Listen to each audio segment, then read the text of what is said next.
Shalom semuanya, selamat hari Minggu untuk kita semua.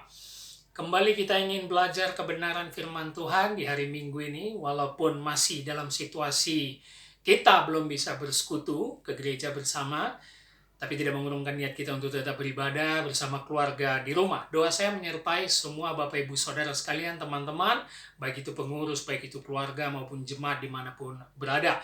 Kiranya sebelum masuki firman, sudah terlebih dahulu bernyanyi bersama, menyembah Tuhan dengan baik, berdoa bersama. Dan sekarang kita ingin belajar kebenaran firman Tuhan.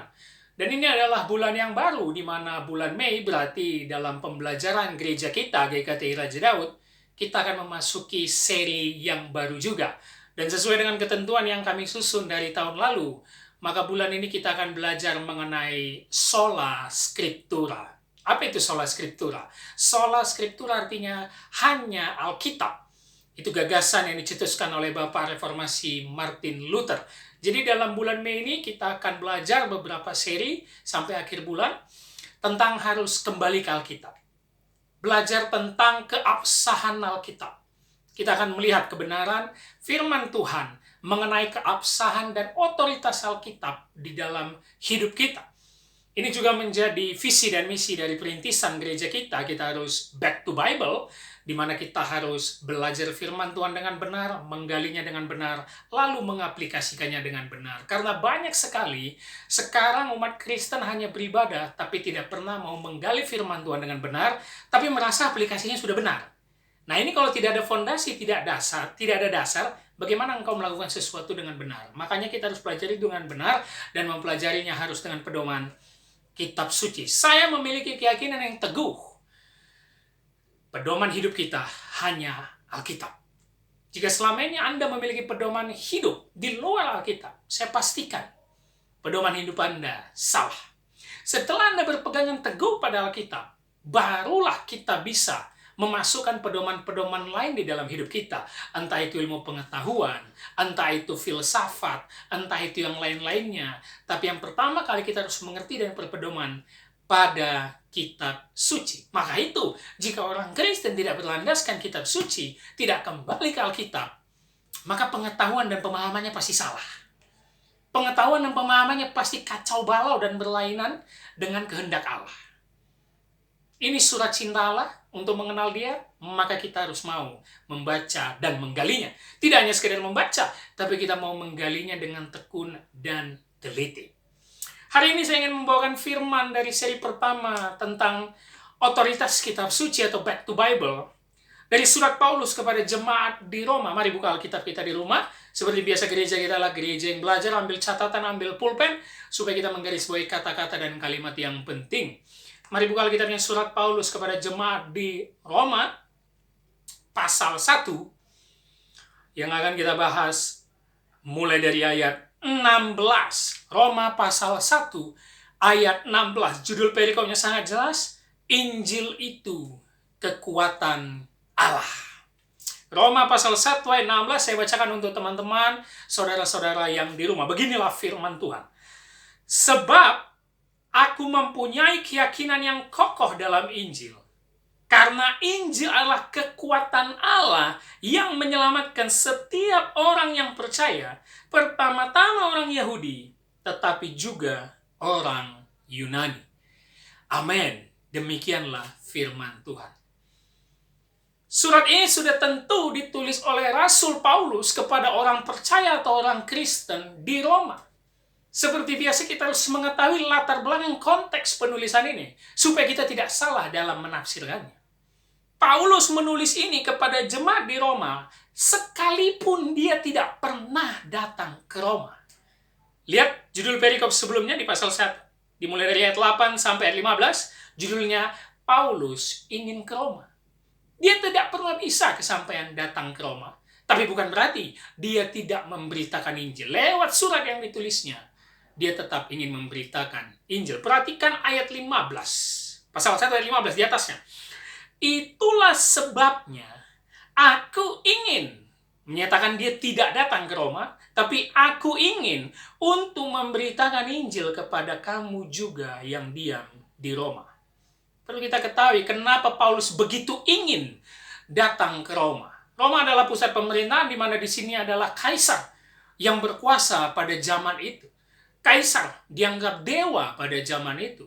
Siapa yang tunduk, yang tidak tunduk kepada kaisar akan menghadapi mara bahaya dan hukuman mati. Dan inilah yang menjadi pergumulan orang Kristen pada abad-abad permulaan, di mana orang Kristen tidak akan pernah mau menyembah kaisar, sehingga mereka mengalami siksaan dan dibunuh.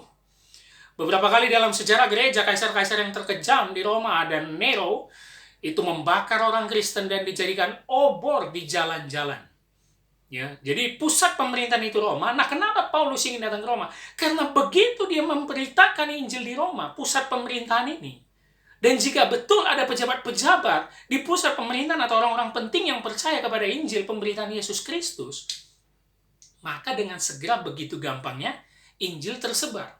Kalau saja orang petinggi-petinggi, pejabat atau kaisar percaya kepada Injil dan percaya kepada Yesus, maka dengan segera semua yang dibawa-bawanya akan mengikut. Maksud Paulus adalah dia ingin memberitakan Injil ke sana supaya banyak orang percaya kepada Injil.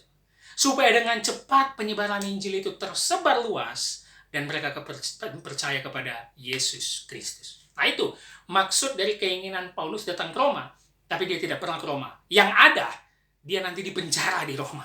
Ya, sebelum akhirnya menghadapi hukuman mati, menurut sejarah gereja, kepala Paulus dipenggal oleh Kaisar Nero. Dia dipenjara di Roma sekitar hampir 2 tahunan, dan dia berada di bawah penjara yang sangat kelam, gelap di bawah tanah.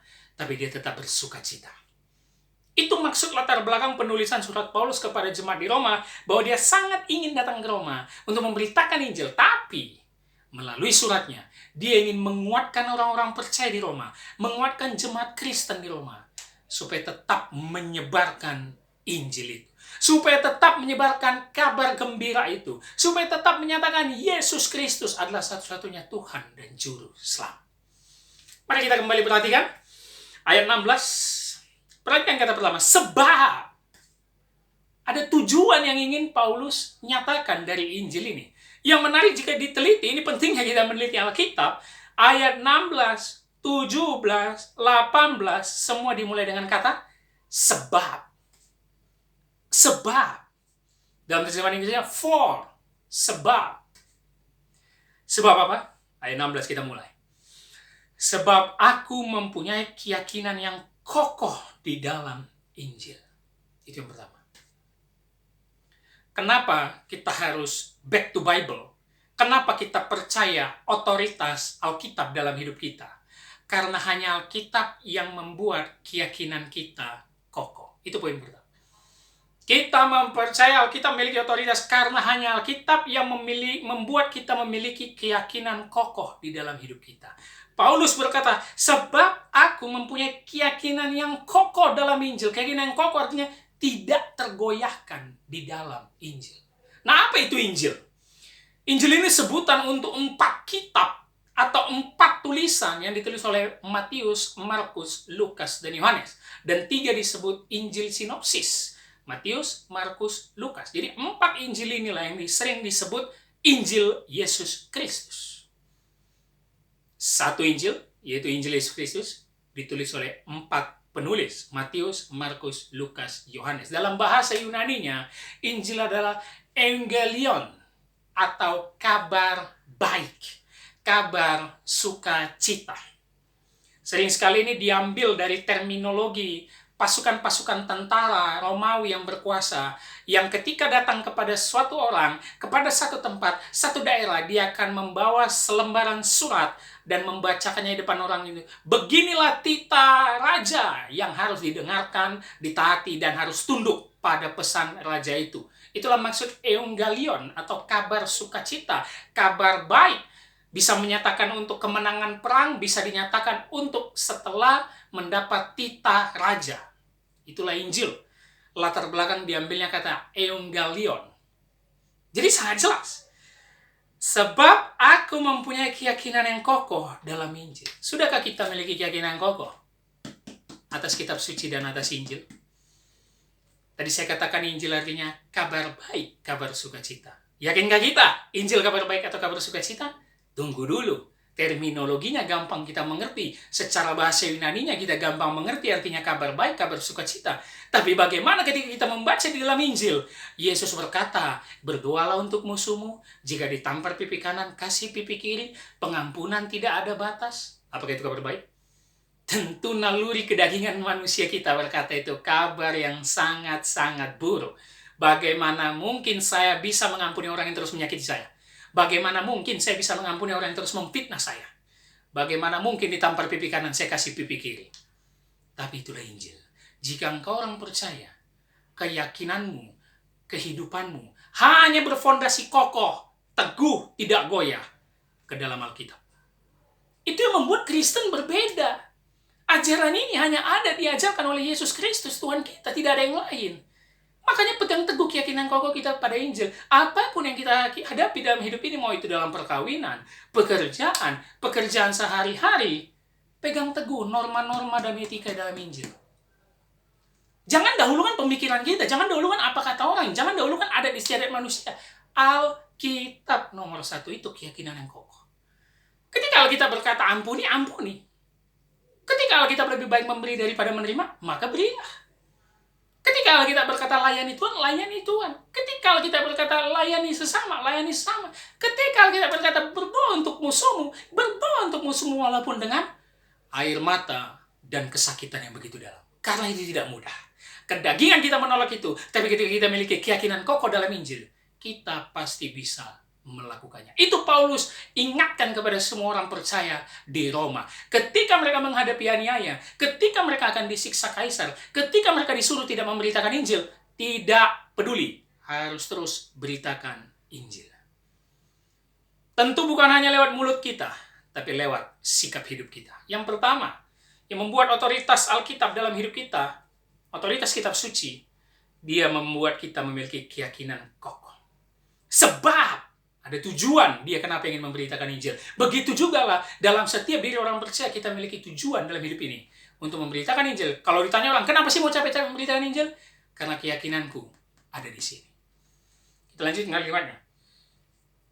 Karena Injil adalah kekuatan Allah yang menyelamatkan setiap orang percaya. Garis bawahi kekuatan Allah dan setiap orang percaya. Perhatikan baik-baik. Injil adalah kekuatan Allah menyelamatkan setiap orang percaya. Berarti dari doktrin yang ditulis Paulus ini, ada orang yang tidak percaya. Sering sekali orang Kristen salah memahami doktrin. Ketika dia berkata Yesus mati untuk semua orang, tergantung orang itu mau menerima atau menolak Yesus. Tidak bisa. Tidak. Injil ini adalah alat atau kekuatan Allah yang diberikannya bagi setiap orang yang percaya. Jadi jangan heran kalau ada orang yang menolak Injil. Jangan heran ada orang yang membakar Alkitab. Karena sebenarnya dia tidak dianugerahi keselamatan untuk percaya. Injil ini adalah alat dan kekuatan Allah untuk menyelamatkan setiap orang percaya. Ada yang dipilih, ada yang tidak dipilih. Ada yang percaya, ada yang tidak percaya.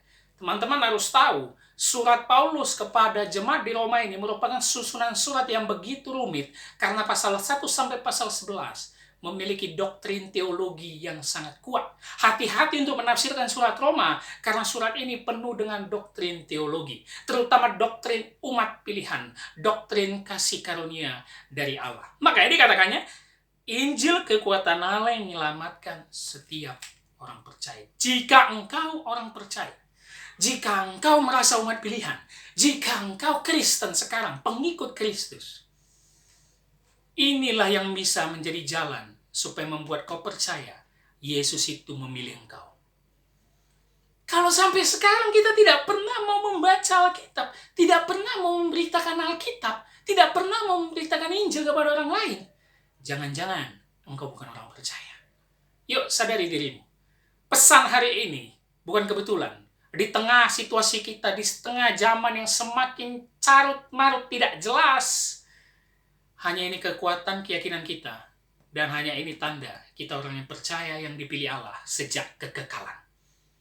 Sudahkah kau membaca Alkitab dengan benar? Sudahkah kau selesai dari Kejadian sampai Wahyu? Sudahkah kau menggali kata-kata yang sulit, cerita yang sulit? Dan terutama, sudahkah kau memberitakannya kepada banyak orang? Banyak sekali orang Kristen memiliki alasan, ya itu kan tugas pendeta. Setiap orang itu punya keahlian masing-masing. Setiap orang itu punya panggilannya masing-masing. Memberitakan Injil tugas Pak Pendeta. Tugas kami kerja cari duit. Kalau begitu saya tanya kepadamu, berarti Yesus hanya mati untuk para pendeta? Langsung dengan egoisnya, engkau berkata, oh tidak dong, saya juga diselamatkan Yesus, darah Yesus tertumpah untuk saya. Lalu perintah amanat agung Yesus yang berkata, pergilah ke seluruh dunia, beritakanlah Injil, hanya berlaku untuk pendeta. Bagaimana mungkin cara berpikir seperti itu? Memberitakan Injil adalah tugas setiap orang percaya. Garis bawah itu. Jadi jika sekarang engkau ditanya orang, engkau malas memberitakan siapa Yesus Kristus, jangan-jangan engkau belum percaya. Makanya berulang kali saya katakan dalam khotbah saya, percaya ini sangat berbeda dengan percaya dengan iman yang penuh. Percaya orang Kristen di zaman sekarang hanya percaya tradisi agamawi, bahwa hari Minggu itu ke gereja, bahwa hari Minggu itu berdoa kepada Tuhan, bahwa hari Minggu itu memberi persembahan, bahwa hari Minggu itu mendengarkan khotbah. Tapi memberitakan Injil, nantilah itu. Senin sampai Sabtu, Senin sampai Jumat, yuk cari duit sebanyak-banyaknya, memperkaya diri. Bagaimana mungkin engkau dikatakan orang percaya jika engkau tidak mengandalkan Injil? Engkau tidak memiliki keyakinan kokoh, yang pertama. Yang kedua, engkau tidak mau memberitakannya. Jelas sekali Paulus mengatakan tujuan dari dia ingin datang ke Roma, dia ingin memberitakan Injil. Pertama, karena keyakinan kokoh dan hidupnya dalam Injil. Yang kedua, Injil itu kekuatan Allah yang menyelamatkan. Bagian Alkitab firman Tuhan berkata, iman timbul dari pendengaran akan firman. Bagaimana mungkin imanmu meningkat jika engkau tidak pernah mau mendengarkan firman dan belajar dengan baik? Bagaimana mungkin engkau tidak mau belajar firman? Engkau berkata engkau Kristen sejati. Apa dasarnya? Kekristenan bukan diukur dari lahiriah kita, dari keluarga Kristen. Mama bapak kita Kristen, makanya selamat. Tidak.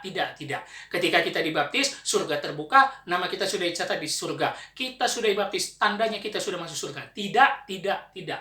Baptisan, status kelahiran, tidak ada hubungannya dengan engkau selamat masuk surga atau tidak. Tidak. Engkau dibaptis 2 kali, 3 kali, 4 kali, percik selam, tidak ada hubungannya. Yang menjadi keyakinan kokoh kita, engkau mengerti Injil dengan benar dan memberitakannya. Bukankah suatu kebahagiaan jika engkau memberitakan Injil? Orang lain percaya kepada Yesus, dan dia adalah orang-orang yang diselamatkan yang ditentukan Allah sejak kekekalan. Ingat pesan saya, ini adalah doktrin teologi yang sangat kuat, bahwa ada umat yang dipilih, ada yang tidak dipilih. Sadari diri kita, renungkan hari demi hari. Sebenarnya saya yang dipilih atau tidak? Sebenarnya saya yang layak masuk surga atau tidak? Apakah darah Yesus itu betul-betul menebus saya atau tidak? Hanya satu kuncinya. Bagaimana engkau memperlakukan Injil ini? Bagaimana engkau berani memberitakan kabar baik? Kabar baik, ini kabar sukacita. Kenapa engkau tidak mau memberitakannya? Sering sekali kita malah terimpit dengan kata sukacita bahwa kita dapat uang banyak. Kita langsung beritakan kepada teman-teman kita langsung traktir makan. Sering sekali kabar baik, kabar sukacita, kita sempitkan dengan makna kita naik jabatan. Kita langsung bikin pesta, bikin acara di rumah, undang keluarga besar-besaran. Sempit sekali arti kabar baik bagi hidup kita. Sering sekali kabar baik, kabar sukacita, kita sempitkan dengan makna kita mendapat pasangan hidup, kita menikah, bikin pesta mewah-mewah, undang 1000 undangan, undang keluarga dari mana-mana, kita berbahagia bersama. Tapi bagaimana artinya Injil, kabar baik, tidak berani engkau beritakan sampai sekarang? Padahal inilah sukacita terbesar. Inilah kabar baik yang tertinggi. Apakah engkau Kristen? Sadarilah itu di tengah zaman yang sekarang sudah tidak jelas dan hari-hari semakin jahat. Pesan ini kita sampaikan supaya orang meyakini dia itu umat pilihan atau tidak. Dan jika engkau umat pilihan, bertobat. Saatnya kita bertobat. Karena hari-hari semakin dekat, Yesus datang di akhir zaman ini. Bertobat. Apapun yang terjadi. Karena Injil lah yang menyelamatkan orang percaya. Lalu kelanjutannya, pertama-tama orang Yahudi, tetapi juga orang Yunani. Artinya Injil itu kenapa ditulis Paulus pertama-tama orang Yahudi? Karena orang Yahudi selalu merasa mereka umat pilihan. Mereka ini semua masuk surga. Ternyata tidak. Setelah Yesus naik ke surga, Roh Kudus turun, sangat jelas murid-murid memberitakan Injil dan membaptis orang-orang kafir pada zaman itu, Romawi dan Yunani, dan mereka juga bagian dari kerajaan Allah. Artinya apa? Injil harus tersebar ke seluruh dunia. Injil menyelamatkan bukan hanya orang Yahudi, atau bukan kita sombong karena kita Kristen kita pasti masuk surga. Belum tentu. Ada yang pasti mendengar Injil, lalu dia akan percaya, dan rupanya dia pun orang pilihan. Pertama-tama orang Yahudi, tapi juga orang Yunani. Perkataan ini pasti akan sangat menghujam jantung orang Yahudi, karena mereka sejak perjanjian lama, ketika Allah itu datang kepada mereka, mereka merasa mereka bangsa pilihan. Betul, mereka bangsa pilihan. Tapi penafsiran mereka salah dengan mengatakan, di luar kami, semua itu sesat dan masuk neraka. Hanya kami yang dipilih Allah, hanya kami yang diselamatkan Allah. Tidak. Kasih karunia Yesus Kristus kepada banyak orang. Maka itu untuk menjadi agen memberitakan Injil, kita nggak usah pilih-pilih. Jangan pilih-pilih. Sekaligus, jangan juga merasa eksklusif. Karena sudah Kristen, sudah dibaptis, merasa Injil itu hanya untuk kita, dan kita yang masuk surga sendirian. Tidak. Ada perintah yang sangat jelas dikatakan Paulus di sini. Injil itu menyelamatkan orang Yahudi, tetapi juga orang Yunani. Artinya banyak orang harus tersebar mendengarkan berita kebenaran Injil. Yang pertama, mengapa kita harus percaya otoritas kitab suci? Yang pertama, karena hanya itu yang membuat kita memiliki keyakinan kokoh dalam hidup kita. Nomor satu, harus back to Bible. Apapun yang terjadi, engkau melakukan pekerjaan, perkawinan, pacaran, bisnis, harus back to Bible. Yang kedua, karena kitab suci menyelamatkan dan membuat kita menyadari kita ini orang pilihan atau tidak. Menyelamatkan setiap orang percaya. Yang ketiga, Injil harus disebar luaskan kepada banyak orang. Ingat, bukan kita yang buat orang selamat. Bukan khotbah kita yang buat orang selamat. Bukan karena perbuatan baikmu sehingga orang percaya Yesus akhirnya selamat. Bukan, jangan pernah merasa sombong ataupun bangga. Yang menyelamatkan itu adalah Allah itu sendiri. Roh Kudus yang bekerja. Tapi alatnya adalah Alkitab. Alatnya adalah Injil. Maka beritakanlah kabar baik dan sukacita ini. Jangan lagi berdiam diri. Jangan menganggap ini hanya tugas pendeta. Ini tugas dan tanggung jawab setiap orang percaya. Karena supaya Bapak Ibu Saudara tahu dan teman-teman sekalian, nanti di ayat 17 dan 18-nya, Paulus mengatakan, sebab lagi dimulai, di dalamnya nyata kebenaran Allah yang memimpin kita dari iman ke iman. Jelas, kita untuk mempercayai ini bukan hanya sekedar memakai alat budi, tapi harus dari iman ke iman. Itu dikutip Paulus dari kitab Habakuk pasal 2 ayat 4, di mana Habakuk beradu argumen dengan Allah. Mengapa bangsanya mengalami siksaan? Mengapa bangsanya mengalami penindasan? Tapi akhirnya dia percaya dengan iman bahwa tindakan Allah itu nyata untuk menyelamatkan umat pilihannya. Perhatikan ayat 18. Dimulai lagi dengan kata sebab. Tapi apa yang terjadi? Murka Allah nyata dari surga. Jangan pikir Injil, Alkitab, yang berarti kabar baik ini, hanya memuat kisah kasih Allah, pengampunan Allah, kebaikan Allah. Tidak. Paulus menulisnya sangat sistematis. Karena ayat 18 dia katakan, dia juga ingin memberitakan Injil, sebab ada murka Allah di dalamnya. Dia ingin memberitakan kepada orang-orang di Roma bahwa kalian ini orang-orang yang akan dimurkai karena kelakuan kalian sangat-sangat bejat dan melawan Allah. Itu nanti bisa teman-teman baca sampai ke bawah. Murka Allah nyata di dalam Injil. Itu sangat jelas. Ini yang menandakan ada yang dipilih lewat keadilan dan kasih Allah. Allah memilih umat pilihannya. Dia memberikan kasihnya. Seharusnya kita umat-umat yang terbuang ke neraka sejak kejatuhan manusia ke dalam dosa. Tapi Allah juga memberikan keadilan dan murka kepada orang yang seharusnya dan memang sepatutnya masuk neraka. Jadi perhatikan doktrin dengan benar. Ketika nenek moyang Adam dan Hawa jatuh ke dalam dosa, seluruh keturunan manusia seharusnya masuk neraka. Karena upah dosa adalah maut. Ketika engkau makan buah itu, engkau pasti mati. Bukan akan, pasti mati. Seharusnya kita semua masuk neraka. Tapi di dalam atribut Allah, di dalam diri Allah, ada yang disebut kasih, ada yang disebut keadilan. Dia memiliki kebaikan, dia juga memiliki murka. Ini nggak bisa dilepaskan. Makanya banyak sekarang orang Kristen hanya mengenal Yesus itu yang maha pengasih, welas asih, maha pengampun, sangat baik hati. Hati-hati. Jangan hanya kenal atribut Allah yang seperti itu, teman-teman. Karena dia memiliki keadilan dan murka Allah. Bagi orang-orang yang hidup terus dalam dosanya, terikat dengan dosanya, yang tidak mau mendengarkan Injil, yang tidak memperdulikan berita baik ini, berita keselamatan ini, maka sesungguhnya murka Allah itu sudah dinyatakan kepada mereka. Mereka adalah penghuni-penghuni neraka yang sudah ditentukan Allah sejak kekekalan. Jadi di dalam memberitakan Injil, jangan hanya melulu soal pengampunan, jangan hanya melulu soal kasih, tapi beritakan juga lah murka Allah yang nyata di dalam hidup manusia di dunia ini. Makanya sering sekali di dalam berkhotbah, hanya untuk menyenangkan jemaat, para hamba Tuhan hanya senang memberitahu yang Allah mengampunimu, Allah mengasihimu, datanglah kepadanya, engkau akan dikasih. Tidak ada yang salah dengan itu. Tapi jangan sampai pemberitaan Injil hanya sekedar itu. Karena pemberitaannya untuk seluruh dunia, menyangkut murkanya yang sudah dinyatakannya sejak kekekalan. Itulah Injil, itulah kabar baik, itulah kekuatan Allah. Sangat luar biasa Paulus menyampaikannya kepada jemaat Kristen di Roma, supaya mereka paham betul apa itu Injil.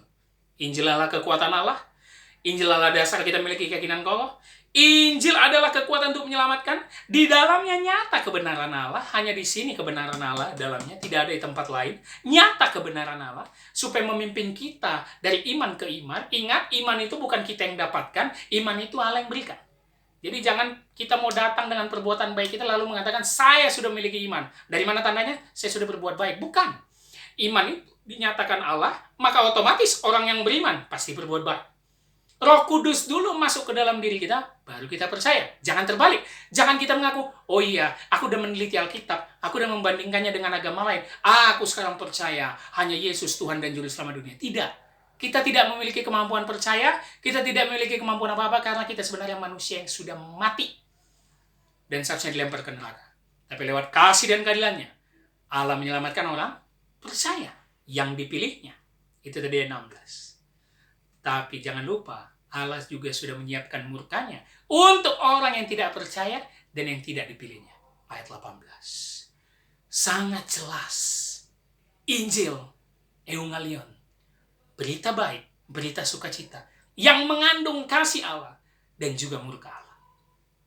Ini pesan saya untuk teman-teman saudara sekalian. Kiranya kita selalu membuat hidup kita kembali ke kitab suci. Pedoman hidup kita di kitab suci. Jika kita memang sekarang sangat jauh dari Tuhan, maka ingatlah, Tuhan itu adil, Tuhan itu memiliki murka. Tapi jika memang Roh Kudus bekerja dalam hatimu, engkau pasti balik arah. Bertobat, berbalik 180 derajat. Engkau mulai mencintai firman Tuhan. Engkau nggak bisa lepas dari firman Tuhan. Bangun pagi langsung cari ini. Bukan langsung cari handphone. Bukan langsung cari chat. Sebelum tidur malam ada devosi. Mencari ini. Yang sudah menikah bersama istri. Menyembah Tuhan. Membaca firman Tuhan 1-2 ayat. Itu membuat kita, menandakan kita orang percaya. Itu membuktikan kita adalah orang percaya. Karena ini adalah alat Allah untuk menyelamatkan orang percaya. Dan Injil harus disebarluaskan. Jangan pernah merasa kita yang sudah otomatis masuk surga. Kristen langsung pasti masuk surga. Jangan memiliki pikiran seperti itu. Paulus sangat jelas berkata, pertama-tama orang Yahudi, lalu juga Yunani. Karena banyak orang Israel yang tidak diselamatkan. Sampai sekarang mereka tidak percaya Yesus Kristus. Tapi ada yang diselamatkan. Dan banyak bangsa lain. Kafir, Yunani dan Romawi diselamatkan. Rasul Petrus pernah tidak mau. Ketika Roh Kudus memberikan penglihatan kepada dia untuk memegang makanan najis, memakan makanan najis, dia tidak mau. Rupanya ada maksud Allah. Dia harus memberitakan Injil kepada salah satu orang kafir, yaitu Cornelius. Akhirnya dia datang dan membaptis Cornelius. Dan akhirnya Cornelius dan seisi rumahnya percaya kepada Yesus Kristus. Dari situ Petrus memberitakan kepada orang-orang Yahudi, mengatakan kepada orang-orang Yahudi, aku baru tahu, ternyata Allah tidak hanya menyelamatkan orang Yahudi, tapi setiap orang yang sudah dipilihnya dari kegagalan. Pesan saya di seri pertama kita ini, Back to Bible ini, Sola Scriptura, otoritas kitab suci ini. Yuk, ambil sikap, ambil komitmen.